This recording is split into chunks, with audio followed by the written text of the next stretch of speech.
Vous êtes au cœur de la mêlée sur Sud Radio, la radio du rugby. On est au cœur aussi de cette 28e journée de Pro D2 actuellement. Grenoble mène 7-0 face à Béziers au Stade des Alpes. On est à la 12e minute de jeu. De plus en plus de joueurs se retrouvent sans club en France et notamment dans les divisions de rugby professionnel en top 14 en Pro D2 et en national. Comment expliquer ce phénomène? Bonsoir Jérôme Lolo. Bonsoir à tous. Alors veuillez m'excuser pour ma voix éraillée. Mais rassurez-vous, j'ai pas fait la fête hier soir, c'est juste un rhume que j'ai du mal à soigner. Ah, pas de problème. Alors, on vous souhaite un prompt rétablissement. Et je me suis dit peut-être que vous étiez à Agen pour Agen-Biarritz. Voilà, ça peut justifier ce genre de choses. Non. Je n'étais pas. Mon fils y était, mais moi je n'y étais pas.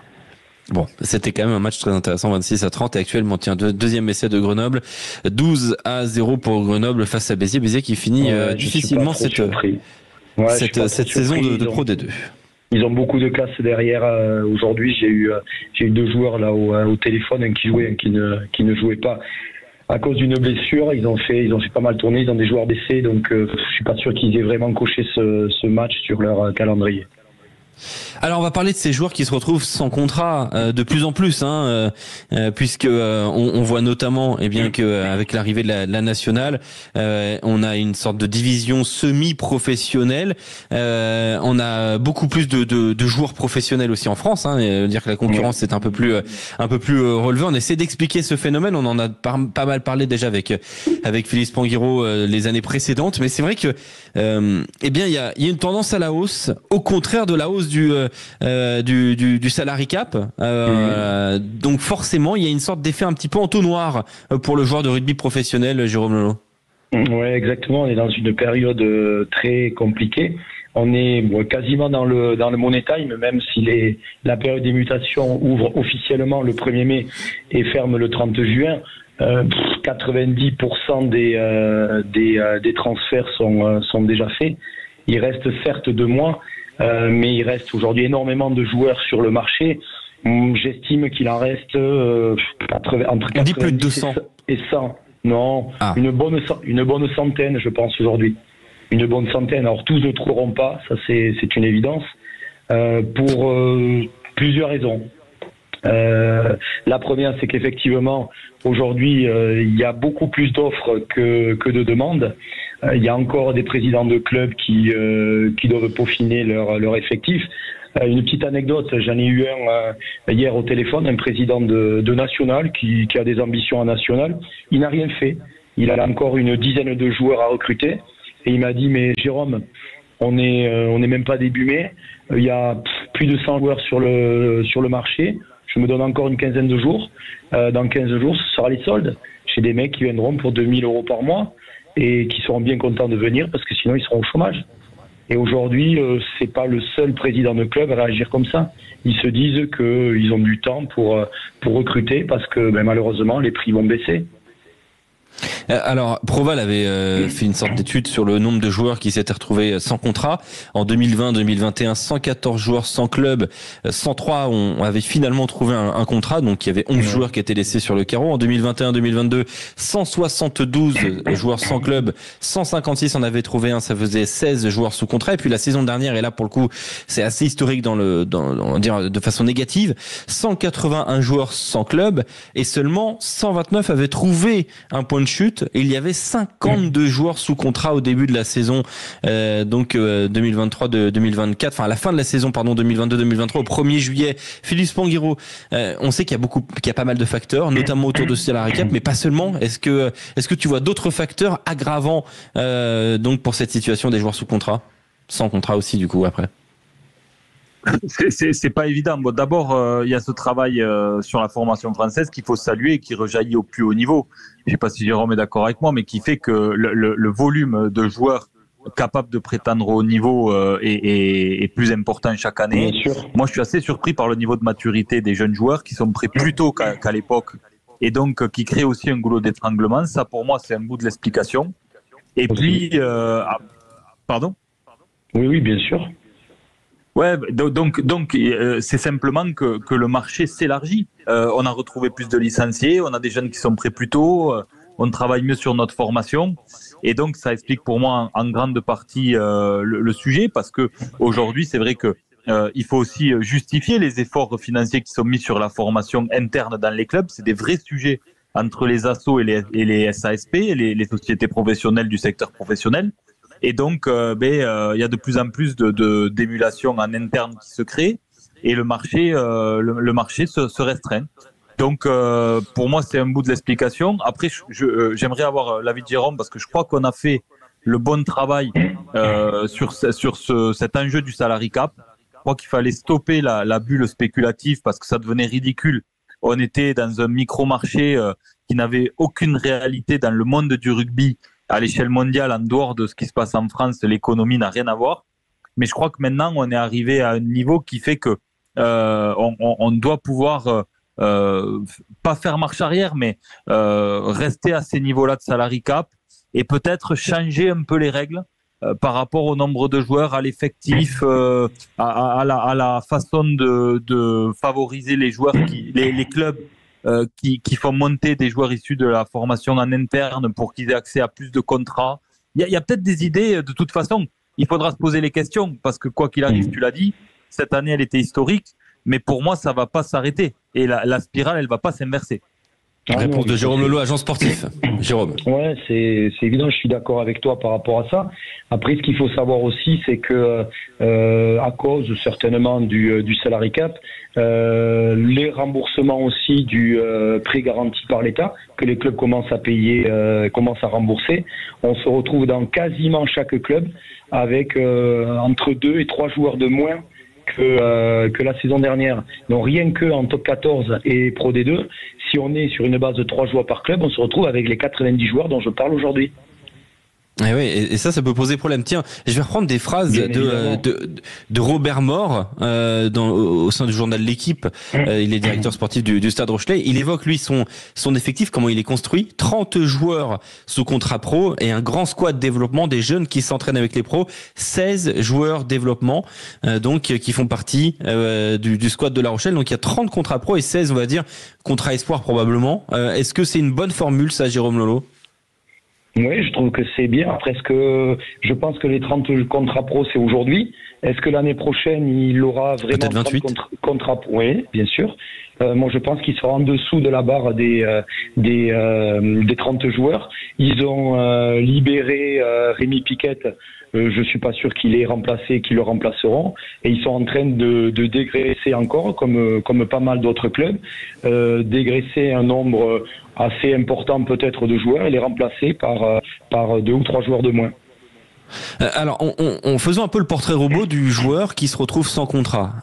Est-il un joueur de rugby français, entre guillemets, moyen, c'est-à-dire pas extraordinaire pour prétendre tout de suite au top 14, mais doit passer par la Pro D2, voire la nationale? Est-ce que c'est ça le portrait robot du joueur qui est un peu en galère en ce moment, Jérôme Lolo, ou il y a d'autres caractéristiques qu'on peut accoler? Aujourd'hui, tout s'explique. Il y a les très bons joueurs, ils ne vont pas se trouver sur le carreau. Les joueurs qui se retrouvent sur le carreau, ce sont de très jeunes joueurs qui n'ont pas encore le niveau pour jouer en Pro D2, qui on propose éventuellement des contrats nationaux, mais ils se disent que le national c'est pas bon, donc ils passent à côté d'un contrat national et puis finalement ils vont se retrouver sans rien. Il y a aussi des joueurs qui sont souvent blessés. Qui font entre 5 et 10 matchs par an. Donc les clubs n'ont pas forcément envie de miser dessus, même si financièrement ils sont plutôt abordables. Et après, il y a les joueurs qui sont pas forcément sérieux, qui sont pas forcément des gros bosseurs. Vous savez, on est dans un milieu qui est tout petit, tout se sait. Donc les clubs se donnent souvent le mot. Donc, malheureusement, à quelques exceptions près, les joueurs qui sont aujourd'hui sans club, mais malheureusement, il y a souvent des raisons. C'est intéressant, c'est très intéressant de faire un petit peu le portrait robot effectivement.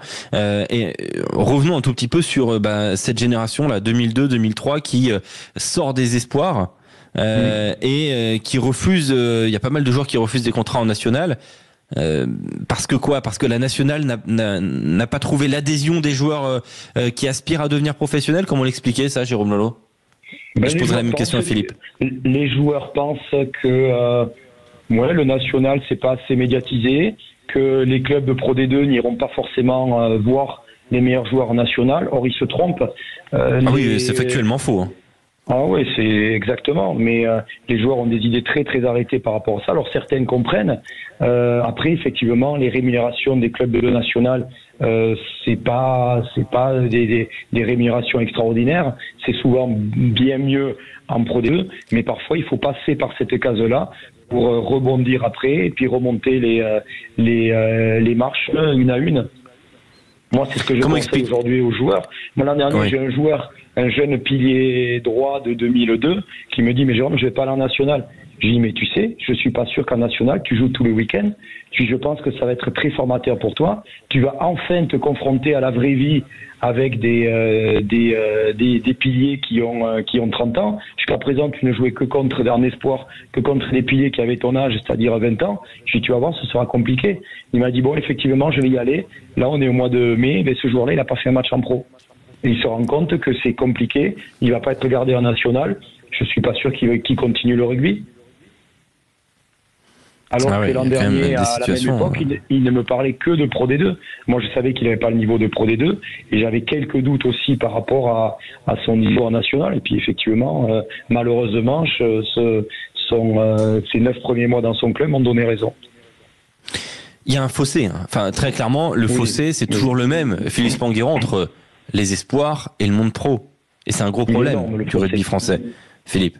C'est un énorme problème qu'on a énormément de mal à régler. C'est très compliqué. J'ai suivi ça de près il y a quelques mois, que j'étais un peu impliqué dans le dossier avec la nouvelle équipe fédérale. Honnêtement, c'est extrêmement complexe parce que les clubs n'ont pas du tout les mêmes attentes. Et la réalité des faits, c'est qu'en fait, il y a 85% des joueurs de la catégorie espoir qui sont au service de 15% qui vont atteindre le plus haut niveau et qui sont quelque part des sparring partners. Le plus grave, c'est quand on regarde les statistiques, c'est-à-dire qu'il y a un nombre très important, j'ai plus les chiffres en tête, mais le chiffre m'avait choqué, c'est énorme. Je crois qu'il y a presque 30% des joueurs espoirs qui arrêtent le rugby après la catégorie espoir. Oui. Alors que c'est des joueurs qui pensaient pouvoir jouer au haut niveau, qui sont dans la filière depuis très longtemps, donc qu'on peut penser être des amoureux de rugby, mais qui, déçus de ne pas avoir atteint leur Graal, arrêtent carrément. Et ça, c'est des joueurs qu'on pourrait en fédéral, bien sûr, ou vont jouer en fédéral 2 ou éventuellement en fédéral 3. Oui, ou même faire des passerelles peut-être pour l'arbitrage, parce qu'on manque d'arbitres et c'est des joueurs qui ont des choses à transmettre. En fait, moi, ce que je pense, le gros problème, malheureusement, c'est que inconsciemment, parce que c'est pas le discours qu'on leur tient, mais je suis passé par ces filières-là. Et on a l'impression que à chaque catégorie dans laquelle on est un jeune, on est les stars de demain. Et en fait, on arrive à le croire. Moi, j'ai vécu exactement ce qu'explique Jérôme. C'est que j'étais en espoir au Stade Toulousain aux côtés des meilleurs, et puis à un moment donné, on te dit, ben toi, la route elle est barrée, donc c'est Pro D2 et t'es bien content. Et puis voilà. Et puis après, moi j'ai compris. Par contre, j'ai accepté de faire le deuil en me disant, c'est pas grave, y a autre chose dans la vie et c'est chouette. Et c'est même peut-être pas plus mal d'aller une division en dessous pour avoir un équilibre rugby professionnel. Voilà. Mais il y a plein de choses à revoir. Mais pour moi, le vrai problème de fond, c'est cette catégorie espoir qui aujourd'hui ne produit pas ses effets. Parce que, encore une fois, voilà. Jérôme Lelot, agent sportif. Oui, je suis tout à fait d'accord avec lui. Aujourd'hui, la catégorie espoir, elle veut pas dire grand-chose. Les gamins, ils jouent entre eux, ils ont 20 ans, mais après, quand il faut aller se confronter à des joueurs un peu plus rugueux, c'est compliqué. Alors, troisième ligne, charnière, derrière, ça va à peu près, mais le 5 de devant, il y a très très peu de gamins de 20 ans qui sont propulsés, que ce soit en Pro D2 ou en national. C'est très compliqué, surtout pour les piliers. Mais comment on les conseille en fait ces joueurs-là? Est-ce qu'on leur dit allez tenter quelque chose à l'étranger, aller aux États-Unis, pourquoi pas? Les États-Unis qui recherchent pas mal de joueurs qui ont une bonne formation, allez peut-être tenter votre chance, je sais pas, dans d'autres championnats. Quel est le message qu'on fait parvenir à ces jeunes joueurs là, à qui l'avenir est peut probablement boucher à l'échelon professionnel en France? Ce sera ma dernière question, Jérôme. C'est très compliqué de leur dire qu'ils sont pas forcément au niveau. Certains l'entendent et le comprennent, d'autres il faut vraiment mettre des pincettes. Donc c'est compliqué. Après, à un moment donné, ils se rendent compte d'eux-mêmes que c'est compliqué. Les agents en parlent, ne sont pas forcément sollicités en retour par les clubs. Donc voilà, comme dit Philippe, il y a beaucoup de joueurs qui arrêtent à 21, 22 ans, et puis qui sont complètement écœurés du rugby. Certains arrêtent complètement. Moi, j'en ai 2-3 par an. Des joueurs qui étaient des top joueurs, des joueurs premium à moins de 18 ans, qui ont fait France Développement, qui ont fait France moins de 20 ans, et à 21, 22 ans, ils se rendent compte que c'est compliqué, qu'ils n'ont pas forcément envie d'aller jouer en national, donc ils préfèrent arrêter, passer sur autre chose. Et il faudra surveiller ça à l'issue de la saison 2023-2024. Donc dans quelques semaines maintenant, au 1er juillet, on fera un nouvel état des lieux. Merci beaucoup Jérôme Lolo d'avoir été avec nous. Agent sportif. Merci à vous pour votre invitation. Avec grand plaisir. Et merci Antoine Mazur pour l'organisation. Et c'est un sujet qu'on voulait aborder depuis un petit moment sur Sud Radio.